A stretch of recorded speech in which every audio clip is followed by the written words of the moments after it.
answer patients' experience and knowledge. Before we get started, a few housekeeping items.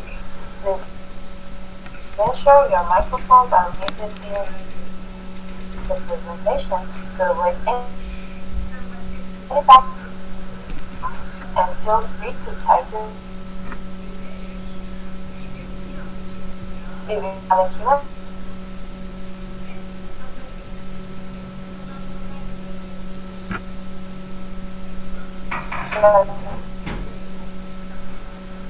Hello everyone, I'm just trying to share my screen. Can you hear me?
When a woman is diagnosed with cancer, she'll go through a treatment that probably will involve chemotherapy or radiotherapy.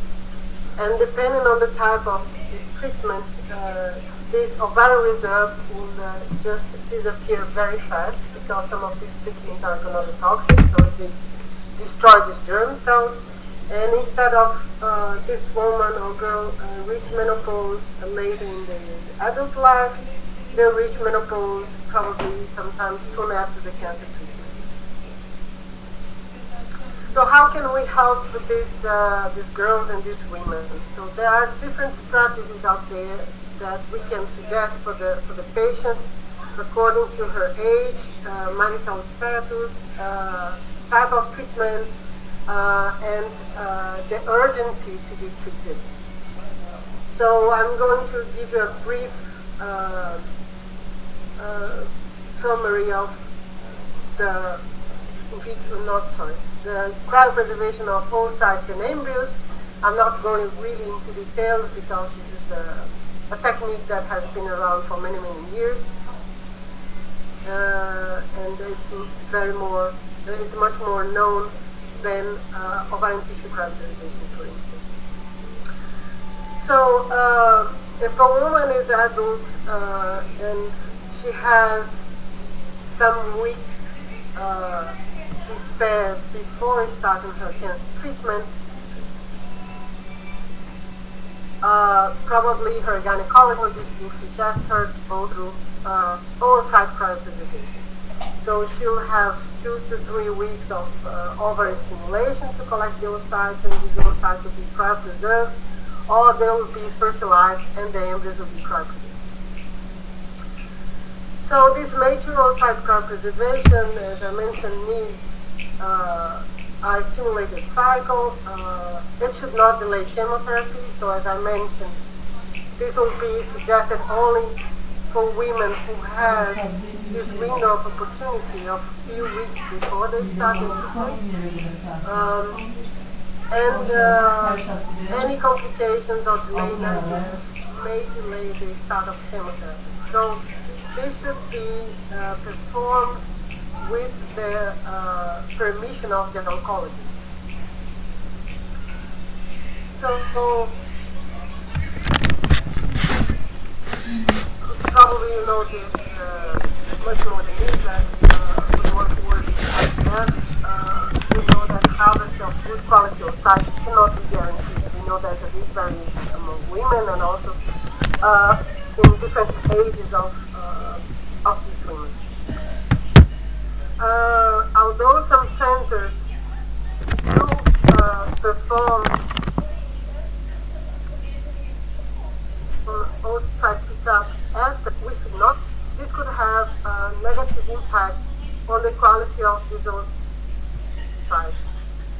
also different. So there are a few studies showing that women, when they receive chemotherapy before collecting their oocytes for IVF, as you can see here in this table, the quality of the number of the oocytes collected is much lower than women who did not receive any cycle of chemo before collecting the oocytes. And this also, of course, influences the number of embryos that will be cryopreserved. It's not only the quantity but also the quality. And this study here, published from the group of Madoff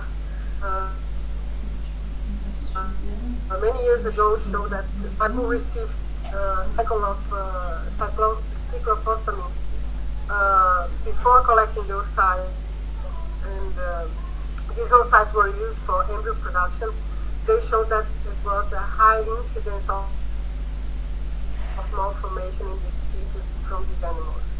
So this is also something very important that we should keep in mind. But apart from this, that natural oocyte cryopreservation is a very well established procedure. The results are very robust. The survival rate of vitrified oocytes is just the same as oocytes, fresh oocytes. We also have a very high fertilization rate, and the clinical pregnancy rate for such is also quite elevated. But it's very important to keep in mind, as I mentioned before, the variation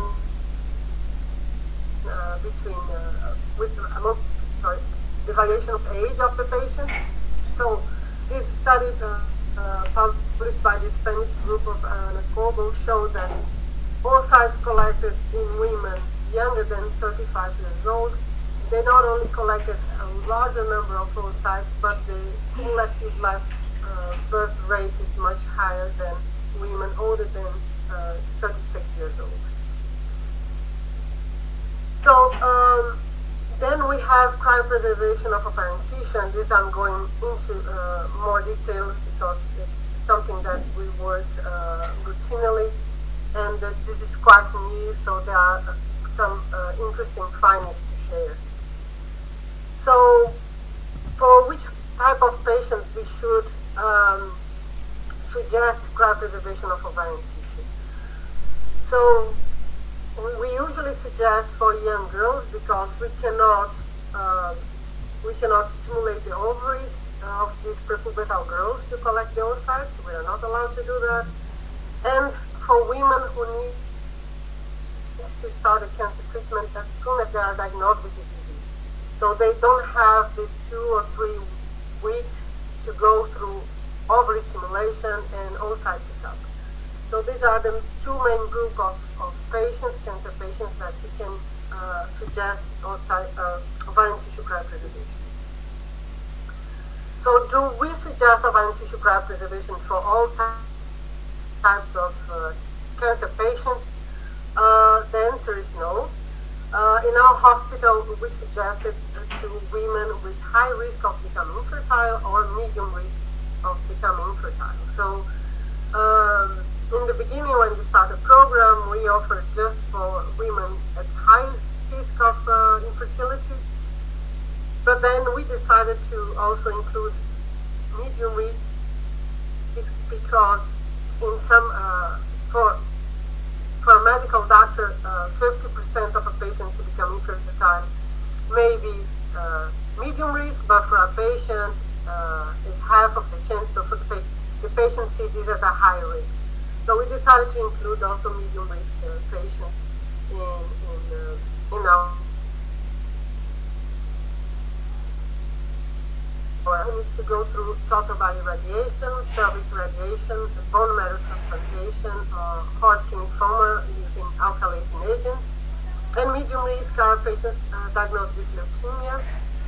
I'm going to more details about leukemia later on when we talk about transplantation. Women who need to go through radiotherapy with high dose of radiation. This is the case of cerebral tumors.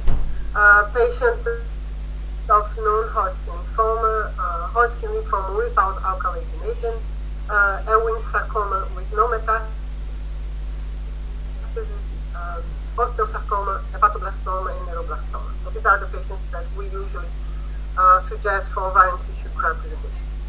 So this is a figure of our ovarian tissue cryobank in our hospital here in Brussels. As you can see, most of our patients, we have almost 700 patients in our cryobank. Most of them were diagnosed with some type of hematological malignancy. Most of them had Hodgkin lymphoma. Then similar proportions of patients with leukemia and non-Hodgkin lymphoma. And then the second biggest group in our cryobank is from women diagnosed with breast cancer. And then we have a little bit of everything. But in the last 2 years, we also decided to offer ovarian tissue cryopreservation for patients with benign conditions that also will lead to POI. So we also cryopreserve ovarian tissue from women who need to go through bone marrow transplantation because of other types of diseases, not only cancer. Patients who are diagnosed with autoimmune diseases requiring chemotherapy, so we have a lot of patients with lupus, for instance. Patients with different ovarian pathologies, like ovarian torsion, ovarian cyst, and patients with endocrino-genetic diseases, like Turner syndrome, galactosemia, and patients with family history of POI. So just to give you an idea of the number of cryopreservation procedures per year in our department, we started our cryobank in 1997. In that time, this was an experimental procedure. Most of the oncologists didn't trust their patients to go through this. So we had just a few cases per year. And then after the first last birth in 2004 in our hospital, we had massive increase of number of patients who came to us to cryopreserve the ovarian tissue. Some of these patients also came from outside Belgium because it was a technique that was not yet offered in many countries in Europe, so they used to come to our centers to cryopreserve the tissue. And then with the popularization of this technique, more and more centers were started to open around Europe, so we didn't have so many patients coming from abroad. We have just Belgian patients, and we had more cryobanks of ovarian tissue in Belgium. Now we have 7 cryobanks in such a small country, so that's why our numbers have been increasing. So what is the age of these patients that we have in our cryobank? Most of them are between 25 and 35 years old. We have a lot of young girls, and we have a small population of older patients, and these were patients from our initial years of the cryobank when we didn't know much about the technique, so we used to cryopreserve ovarian tissue from patients older than 35. Now, our cutoff age is 35 years old for cryopreservation and 45 years old for transplantation.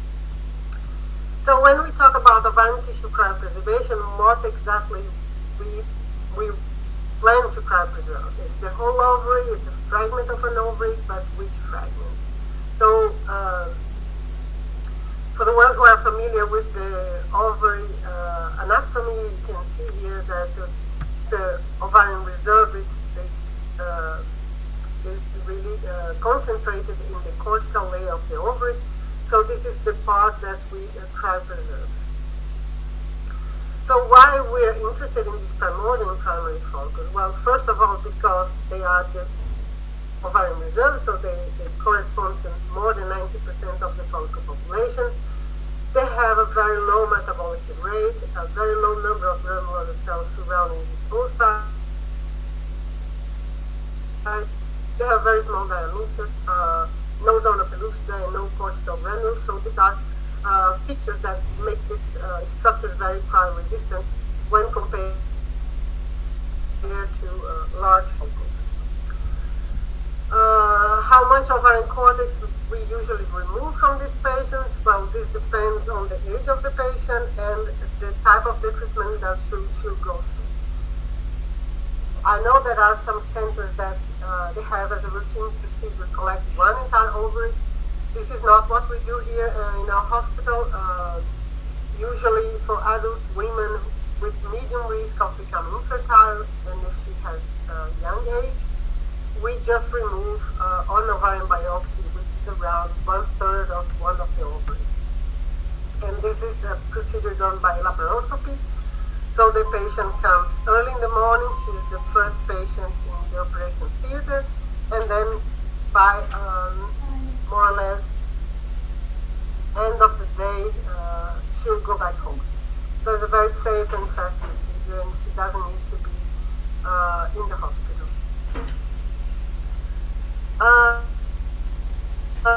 There are some cases where we remove one entire ovary, so these are usually young girls because the ovaries are very small. So just for you to give you an idea, the size of this forceps here is less than 1 centimeter. This is 0.5 centimeters, and you see this is the size of an ovary. So we remove an entire ovary because if you go to removing just part of the cortex, there will be a lot of bleeding, and you need to close the vessels, and we probably lose some tissue with this procedure. So the best is to remove one entire ovary. We also remove an entire ovary with adult women who need to go through pelvic radiation, saltobody radiation, or will have to go through high doses of alkylating agents. And also women at the old ages, women more like 35 years old. So there are two basic ways to cryopreserve this ovarian tissue. You can use conventional freezing or slow freezing procedures. This is the one that is more largely used around the globe. We have with this technique more than 200 live births, but a few centers in Japan, I think also in China, in the United States, they also have been using vitrification.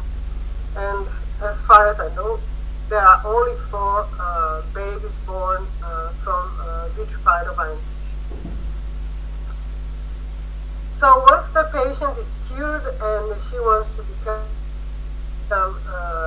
pregnant and have a baby, start her family, she'll come back to recover her frozen tissue. So when should we transplant this cryopreserved ovarian tissue? Well, first when the patient has the green light from her oncologist. In our center, we can only transplant if the patient has a wish to become pregnant. So not only for hormonal purpose, she needs to want to have a baby. So we transplant tissue when the patient has the clinical symptoms of POI, so she's in amenorrhea. She also has some biological signs of POI, so very high levels of FSH, low levels of estradiol, also very low levels of AMH, or nothing at all. A very small ovarian volume because of the treatment, these ovaries become atrophic, and antral follicle count nearly 0. So there are different ways to transplant this ovarian tissue. In our hospital, we just do orthotopic transplantation. If the ovary is present, there's a decortication of this atrophic ovary, so we remove the atrophic cortex, we expose the medulla, and then we can either stitch the fragments, the frozen salt fragments, or we can just put them on top of this exposed medulla, covered with intestine, and then glue the corners of the intestine with fibrin glue. We don't do this procedure anymore of stitching because it's time consuming, and we realize that it doesn't really improve the outcomes regarding live birth. So now we basically just put the tissue on top of the ovary, cover, and glue extremity. If the patient has no longer an ovary, or the ovary is really atrophic and too small to transplant the tissue, we can also make a small pocket in the peritoneum, close the area of the ovary, and put the fragments inside and close this pocket with one stitch. So what we should expect after transplantation, the patient will not find anything in the following few months, so she starts seeing signs of graft function after 4 months of surgery, so she starts having her cycles again. And then after this time she can try to become pregnant naturally. So the procedure in our hospital is that patients first, for the first year after transplantation, they try to become pregnant naturally. If doesn't succeed, then we go through IVF. But I know that there are some centers like in Israel that as soon as the patient recovers her cycle, they start the IVF. In our experience, we don't observe any difference between the number of babies born naturally or babies born after IVF. So how long this graft will last?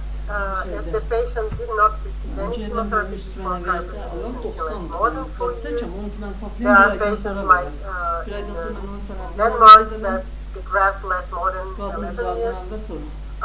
But if she received any cycle of chemo, lifespan of the graft can be less than 2 years.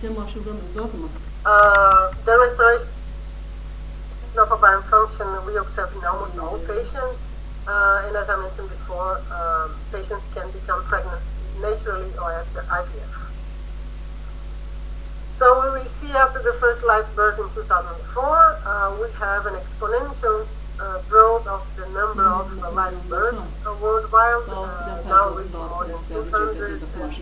I heard that some people consider even more than 300. So what's the success rate of this technique? Well, it varies a lot. When you read the papers, there can be 29% in a study that put together 5 big groups in Europe. The group from Israel, they mentioned that they have a success rate of 41%. In our center, it's more like 40%, and in the group in the Netherlands, they even mentioned 58%. So basically all patients will restore their ovarian activity, but not all of them will become pregnant. And this is the question that we have been trying to answer: why not all of them become pregnant if most of them will recover the ovarian activity? So we published a study many years ago showing that the quality of this follicle is compromised. We saw that the patients who went through ovarian tissue prep, when we did IVF, from 24 cycles, we observed 8 empty follicles. From the remaining, all 5 sexes were abnormal, and we only had 5 embryos from these 24 cycles. So what could be affecting this follicle development? Well, the first thing that we started was chemotherapy, because we saw that the number and the quality of the oocyte could be affected by chemotherapy. But we also found in our data that not all patients, just a few of them, went through chemo before cryopreservation. So this is not really related to chemotherapy. So we thought maybe this could be because of the transplantation procedure or the cryopreservation procedure. So we decided to do some research on transplantation, and we saw that when we transplant a piece of ovarian tissue in an ovary, a piece of ovarian tissue in a mouse, and we traced the oxygen levels, we saw that in the first few days following transplantation, the tissue is in hypoxia. We have only recovery of after the first week. And this initial hypoxia and ischemia that we have in our tissues could cause a decrease in follicle survival and follicle activation. That is very well documented already in the literature.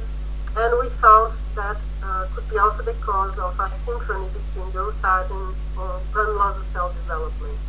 So we saw that tissue that was transplanted, growing secondary follicles, exhibited granulosa cells like secondary follicles, several layers of granulosa cells surrounding the oocyte, but the oocyte did not develop. The oocyte remained at the primordial stage with the organelles, just a few, and in the same position as in primordial follicles. So we also observed that the cryopreservation has a negative impact on these growing follicles, although most papers mention that cryopreservation does not destroy the follicles, it's more the transplantation procedure. But we observed that when we transplant human ovarian tissue in mouse and we compare fresh tissue here with frozen thawed tissue, the layer of fetal cells was much thinner in frozen thawed ovarian tissue than in fresh tissue. So we see that there's also an impact on the quality of these follicles, and maybe this thinner fecal layer could have an influence in the production of hormones and probably in the quality of these oocytes.